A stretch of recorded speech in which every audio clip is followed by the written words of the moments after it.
सोचिए, एक perfect relationship, एक प्यारा सा वीकेंड प्लान और एक ऐसा परिवार जो इतना अच्छा है कि यकीन करना मुश्किल हो जाए। लेकिन क्या हो अगर ये सब कुछ एक बहुत ही गहरे और खौफनाक जाल का हिस्सा हो? तो चलिए आज हम 2017 की मशहूर psychological horror film get out के इसी जाल को परत दर परत खोलते हैं। फिल्म के बिल्कुल शुरुआत में ही क्रिस का दोस्त रॉड उसे मजाक मजाक में ये चेतावनी देता है और क्रिस इसे हंसकर टाल देता है। लेकिन यही वो पहली लाइन है, वो पहला इशारा है जो हमें आने वाले खतरे के लिए तैयार करता है। तो हम इस पूरी कहानी को 6 हिस्सों में समझेंगे। शुरुआत होगी रोज के घर से, फिर देखेंगे वो अजीब इशारे जो क्रिस को मिलते हैं, और फिर बात होगी सनकेन प्लेस के जाल की। हम पर्दे के पीछे की सच्चाई और असली चेहरों को जानेंगे और आखिर में देखेंगे कि क्रिस का आखिरी रास्ता क्या होता है। तो कहानी शुरू होती है क्रिस से, जो एक ब्लैक फोटोग्राफर है और अपनी वाइट गर्लफ्रेंड रोज के परिवार से पहली बार मिलने जा रहा है। रास्ते में ही उनकी गाड़ी से एक हिरन टकरा जाता है। लेकिन असल में अजीब बात तब होती है जब पुलिस आती है और गाड़ी चला रही रोज से नहीं बल्कि क्रिस से उसकी आईडी मांगती है। यहीं से कुछ गलत होने का एहसास शुरू हो जाता है। घर पहुंचने पर रोज का परिवार क्रिस का इतनी गर्मजोशी से स्वागत करता है कि यह थोड़ा अजीब सा लगता है। फिर क्रिस की नज़र इस बात पर जाती है कि घर के सारे नौकर, मतलब ग्राउंड्सकीपर और मेड, दोनों ही ब्लैक हैं। बातों ही बातों में यह भी पता चलता है कि रोज के दादाजी, जो एक ओलंपियन थे, अपनी जिंदगी की सबसे जरूरी रेस एक ब्लैक एथलीट से हार गए थे। ये छोटी छोटी बातें हैं, लेकिन माहौल में एक बेचैनी घोल रही थी। जैसे जैसे वक्त गुजरता है, वो जो दिखावे की गर्मजोशी थी, वो अब धीरे धीरे एक अजीब और डरावने बर्ताव में बदलने लगती है और क्रिस का शक गहरा होने लगता है।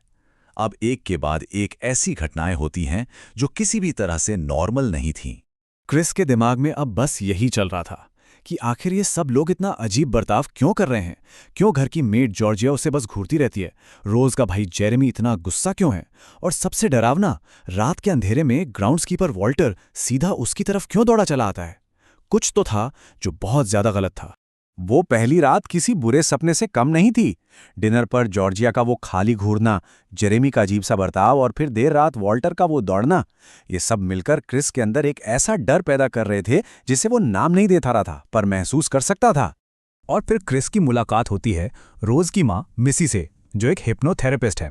मिसी क्रिस की स्मोकिंग छुड़ाने के बहाने उसे हिप्नोटाइज करती है और यहीं से फिल्म का सबसे भयानक कॉन्सेप्ट हमारे सामने आता है, द सनकन प्लेस। तो सवाल यह है कि यह सनकन प्लेस आखिर है क्या? देखिए, यह हिप्नोसिस की एक ऐसी हालत है जहां इंसान का जो कॉन्शियसनेस है, मतलब उसकी चेतना, उसे एक अंधेरी खाई में धकेल दिया जाता है। वो सब कुछ देख सकता है, सुन सकता है, लेकिन अपने शरीर पर उसका जरा भी कंट्रोल नहीं रहता। वो अपने ही जिस्म में एक कैदी बनकर रह जाता है। और इस पूरी भयानक प्रक्रिया को शुरू करने के लिए कोई बड़ी चीज नहीं चाहिए थी, बस एक चाय का कप और उसमें घूमते हुए चम्मच की एक बहुत ही साधारण सी आवाज। यही वो ट्रिगर था जो क्रिस को उस गहरे जाल में खींच लेता है। जैसे ही हिप्नोसिस शुरू होता है, क्रिस का शरीर बिल्कुल सुन्न पड़ जाता है। वो हिल भी नहीं पाता। उसकी आंखों से अपने आप आंसू बहने लगते हैं, क्योंकि मिसी उसके दिमाग में दबे हुए सबसे दर्दनाक पल को बाहर निकालती है, उसकी मां की मौत का पल। और आखिर में क्रिस खुद को एक ऐसी जगह पर पाता है जहां उसका शरीर तो है, पर उस पर उसका कोई कंट्रोल नहीं, और उसका दिमाग एक अंधेरी खाई में कैद होकर सब कुछ देख रहा है।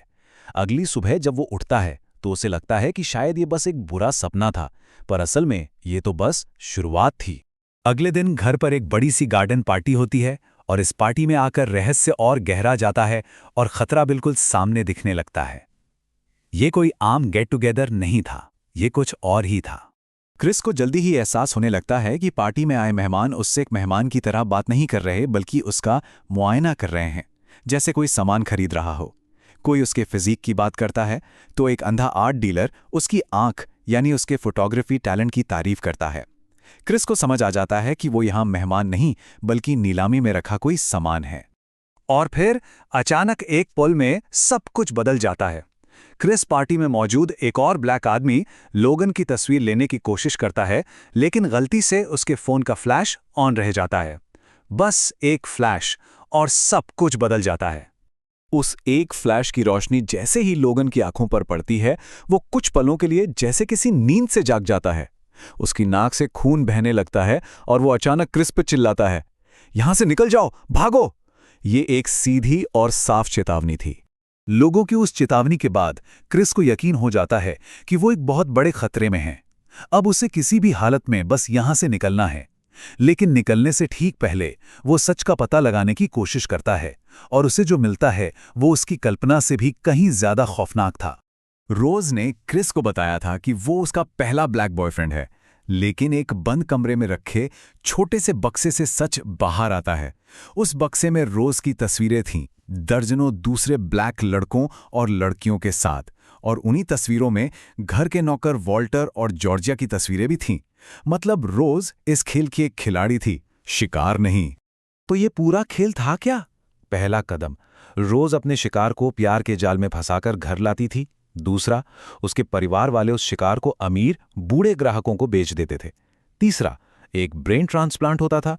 और चौथा, वो बूढ़ा ग्राहक उस जवान शरीर पर कब्जा कर लेता था।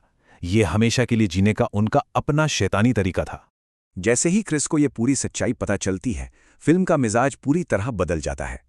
अब ये एक हॉरर फिल्म से ज्यादा एक तेज रफ्तार सर्वाइवल थ्रिलर बन जाती है। अब सवाल ये नहीं था कि क्या हो रहा है, सवाल ये था कि क्या क्रिस यहां से जिंदा बचकर निकल पाएगा। क्रिस बचने के लिए अपने दिमाग का इस्तेमाल करता है। वो जिस कुर्सी पे बंधा था उसी से रुई निकालकर अपने कानों में ठूंस लेता है, ताकि मिसी के चम्मच की आवाज उस पर असर न कर सके। फिर वो बेहोश होने का नाटक करके जेरेमी पर हमला करता है, हिरन के सींग से रोज के पिता को मारता है और आखिर में उसकी मां को भी खत्म कर देता है। लेकिन असली लड़ाई अभी बाकी थी। बाहर रोज और वॉल्टर, जिसके शरीर में अब उसके दादाजी का दिमाग था, क्रिस पर हमला कर देते हैं। क्रिस अपनी आखिरी कोशिश में फोन का फ्लैश सीधा वॉल्टर की आंखों पर मारता है। एक पल के लिए असली वॉल्टर की चेतना लौट आती है। वो रोज को गोली मारता है और फिर बंदूक खुद पर चला लेता है। और ठीक इसी पल क्रिस का दोस्त रॉड उसे बचाने के लिए पहुंच जाता है। जमीन पर घायल पड़ी रोज अपनी आखिरी चाल चलती है। वो क्रिस की आंखों में देखकर कहती है, आई लव यू। लेकिन इस बार क्रिस उसके जाल में नहीं फंसता। वो उसे वहीं छोड़कर आगे बढ़ जाता है। और इसी के साथ हम इस कहानी के अंत पर आते हैं। लेकिन एक सवाल पीछे रह जाता है। अगर उस दिन पार्टी में क्रिस के फोन का वो फ्लैश न होता तो क्या होता? एक छोटा सा लम्हा जिसने पूरी कहानी बदल दी। यह हमें याद दिलाता है कि कभी-कभी जिंदगी और मौत के बीच का फासला बस एक फ्लैश की रोशनी जितना ही होता है।